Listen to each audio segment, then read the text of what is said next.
actively searching for Mr. Simpson.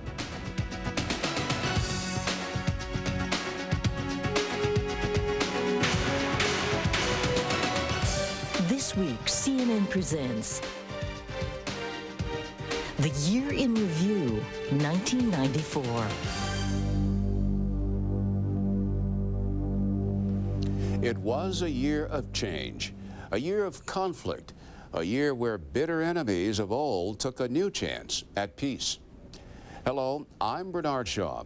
Welcome to CNN Presents. As we mark memories of the year 1994, hindsight reveals a time of both brutal passion and extraordinary progress. A double murder in Los Angeles gets worldwide attention, even as the world seems to tolerate warfare in the former Yugoslavia that is growing more bitter and brutal.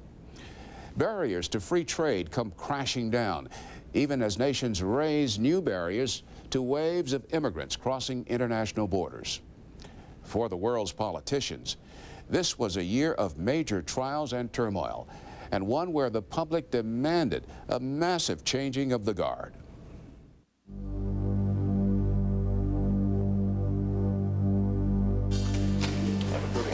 Disgruntled U.S. voters elect wholesale and historic change. There's a new wind blowing, and it is a majority for Republicans.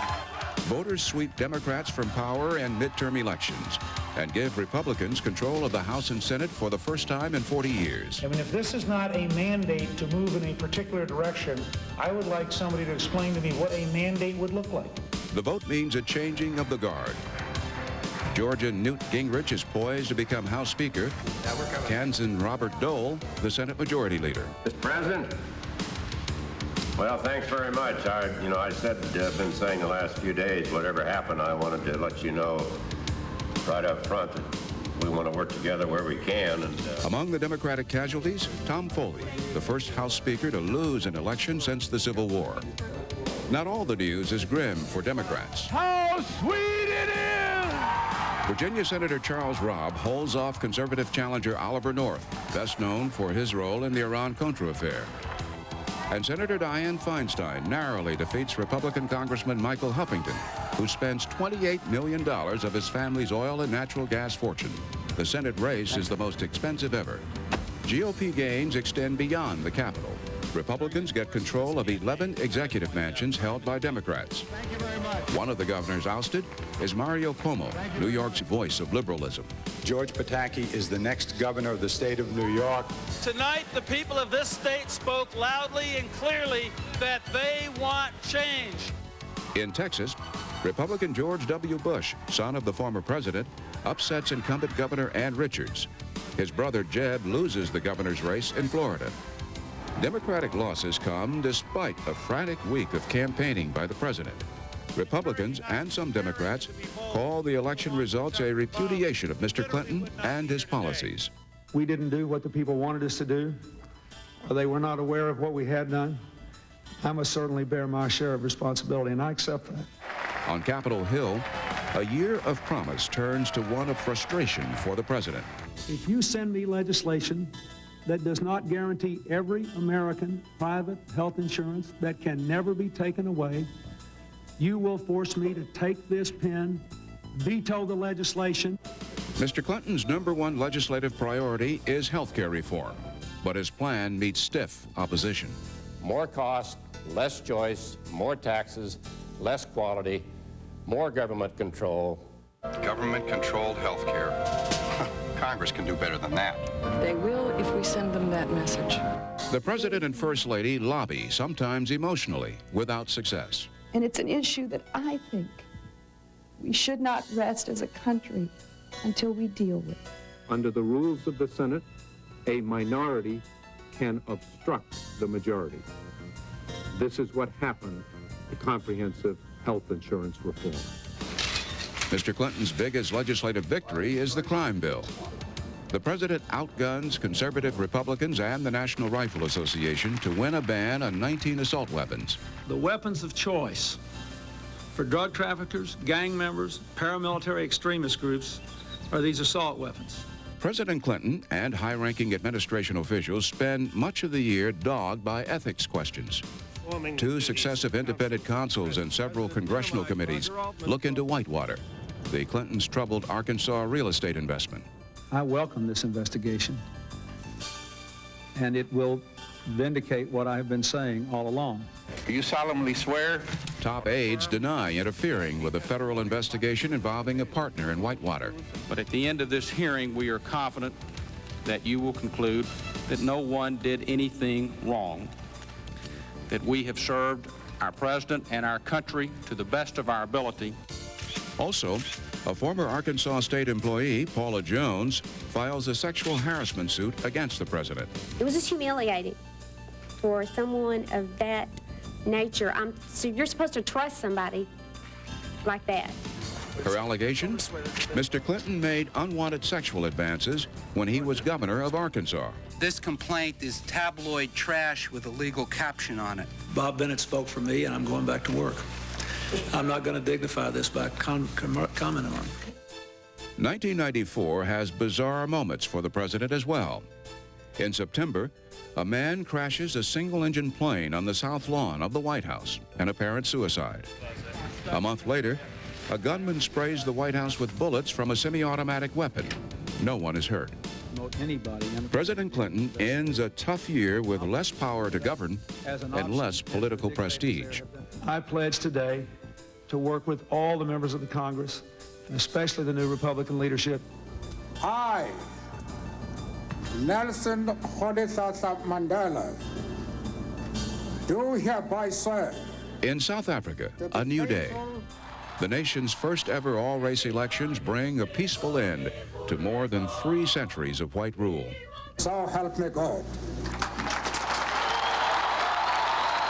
South Africa's dramatic transition of power ends that country's isolation in the world community, and South Africa becomes a symbol of racial and political conciliation. Never, never, and never again shall it be that this beautiful land will again experience the oppression of one by another and suffer the indignity of being the skunk of the world. The sun shall never set on so glorious a human achievement. God bless Africa.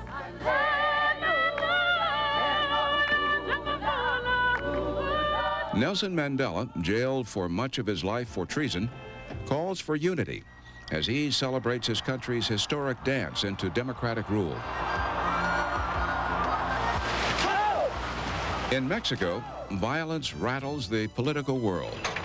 Rebels seize 4 remote towns before government troops move in.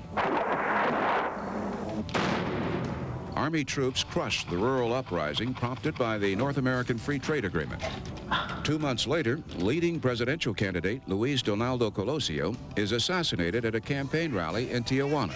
Ernesto Cedillo steps in and narrowly wins Mexico's fairest elections ever, extending the ruling PRI's 65-year domination. Political violence strikes again before the year's end.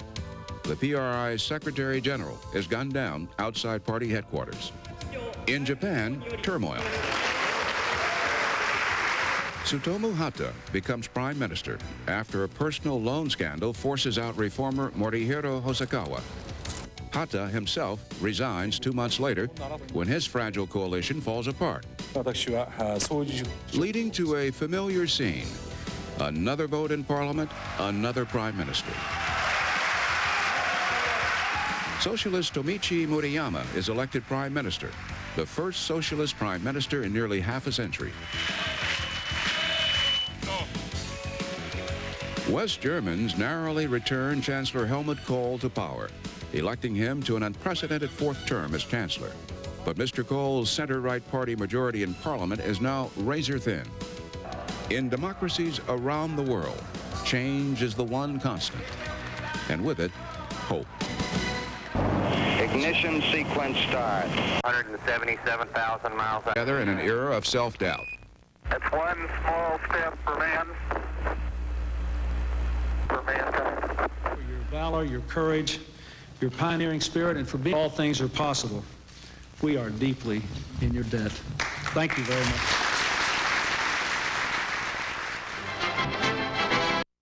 A landing on the beaches of Normandy was deemed history's greatest invasion.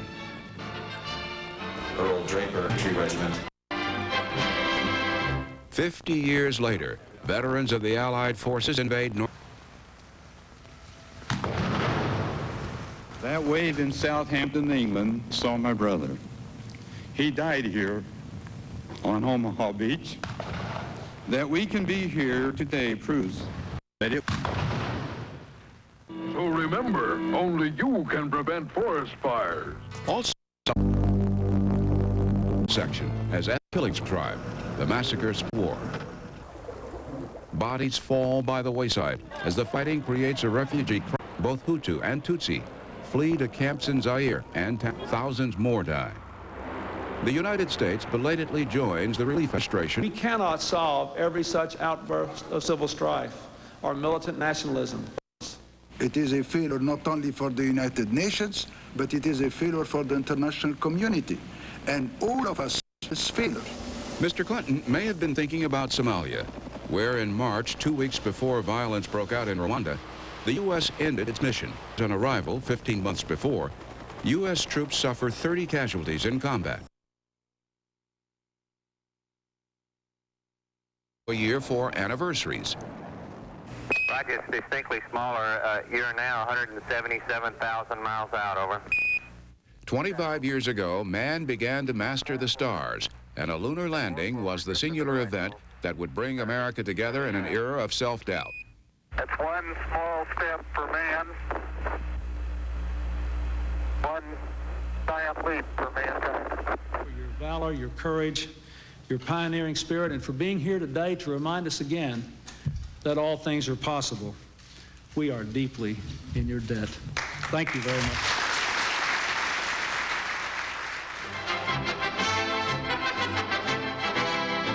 A landing on the beaches of Normandy was deemed history's greatest invasion. Earl Draper, 509th Parachute Infantry Regiment. 50 years later, veterans of the Allied forces invade Normandy again to see the beaches they stormed and to remember the men in uniform.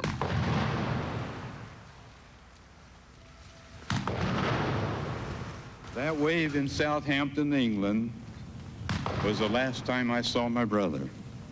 He died here on Omaha Beach. That we can be here today proves that it was not in vain. So remember, only you can prevent forest fires. Also in uniform, a friendly bear urged people to prevent forest fires. Born out of the war effort to preserve much-needed wood for rifles and ships, Smokey Bear celebrates his 50th birthday with the children who love him.